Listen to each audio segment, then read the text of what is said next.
I guess just to start, if there is one message from my talk today that I hope you leave with, it is this. We all have a choice right now to live our most authentic life. Not tomorrow or someday in the future, but right now. Although I don't consider myself a traditional person or someone who fits in happily into a mold, I realized that when I enrolled in the Master of Arts in Professional Communications at RRU, I had very traditional expectations of what I was hoping to get out of it. Basically, it was to advance my career in marketing and communications. Instead, the program tipped everything I thought I knew on its head and left me reevaluating my personal and professional goals. I hope through my stories and experiences, you'll see how spending 3 months living in a remote village in the Philippines ignited a fire in my soul that had been dimly burning for years. How it had me questioning my very existence, upbringing, social beliefs and norms, and pushing me to break free from the standard mold that I had conformed to for a majority of my life. Drawing from my only previous experiences, going through public school in Saskatchewan and directly into a Bachelor of Commerce after high school, I found myself basically going through the motions. For me, getting an undergraduate degree was merely to get a good job, buy a nice house, settle down, and get married. All of the things I think society teaches us we should do. When I graduated from commerce, I had it all.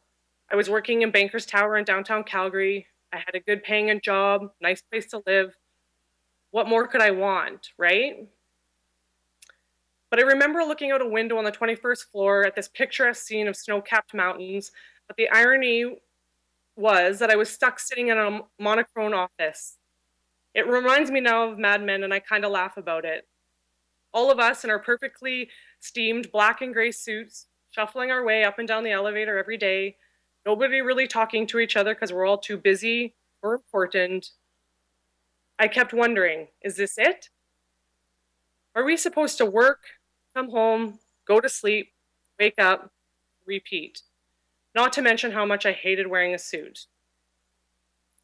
I often found myself Googling art schools, graphic design schools, volunteering opportunities in any country that was far away. My heart was yearning for creativity, vibrancy, and a purpose. But my brain would counter saying, you can't do that. How are you going to make a living doing that?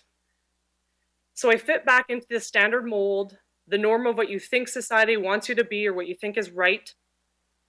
And 6 years later, I found myself working in the basement of a library, this time with no windows. We didn't have that picturesque backdrop of snow-capped mountains.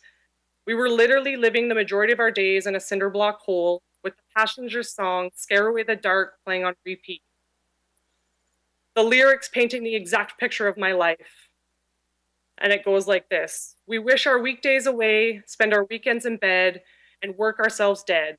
And all just because that's what mom and dad said we should do. When really, we should run through the forest, we should swim in the streams, we should laugh, we should cry, we should love, we should dream. We should stare at the stars and not just the screens. You should hear what I'm saying and know what it means. It was like Michael David Rosenberg, Passenger's lead singer, was singing my truth. I felt like he was literally talking to me. He said, feel like you still have a choice. And when he said, if we all light up, we can scare away the dark. And that's when I recognized that I had a choice of bringing color back into my life. And I wasn't alone, that at least somebody else was feeling or had felt the same way that I had felt.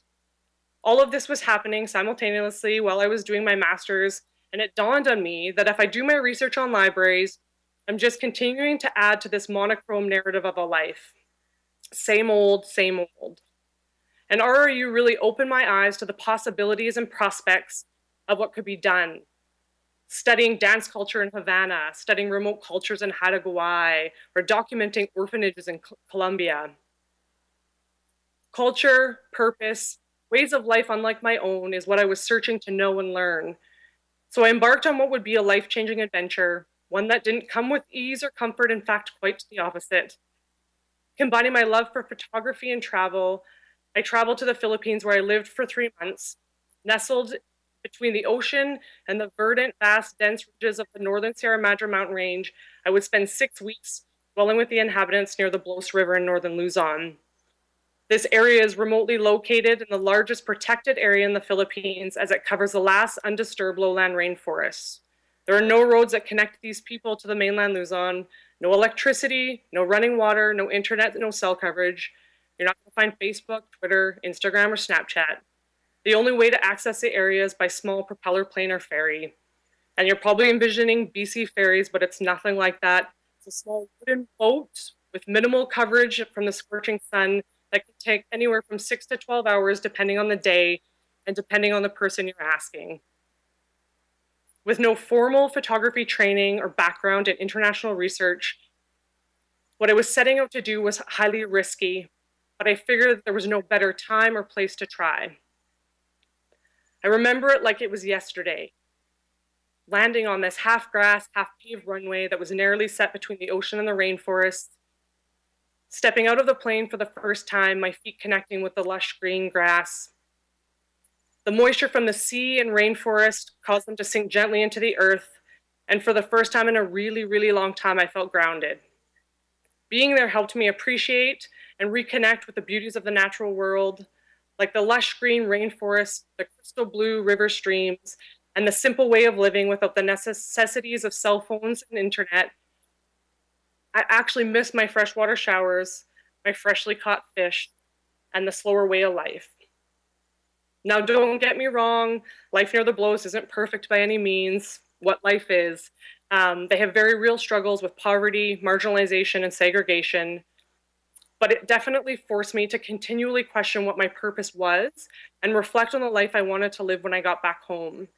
And as I began writing my thesis, I drew inspiration from David Welsford, who gave up the luxuries of land in search of happiness and adventure on a 50-year-old wooden boat. He spent more than a year sailing by himself, solo, in the Caribbean, and it struck me when he said, being down here on the ocean, you start to realize it is more about watching the sunrise than it is about going to the clubs at night. Nowhere else in his life has he lived by these parameters of going to bed when the sun goes down and getting up when the sun rises, all of which we did, and that's how we lived when we were in the Philippines. The sun goes down every day at home, he says, but he never sat there and actually watched it. And he laughs and says he certainly didn't watch it when it came up. I definitely believe a foreign country changes you the minute you step foot in it. The alternate landscape, culture shock, force you to reevaluate and readjust your norms. But more importantly, it enables you to appreciate the things that you might take for granted back home. For me, I guess this sums up the essence of how my journey to the Philippines enabled me to reconnect with what I believe is important in life.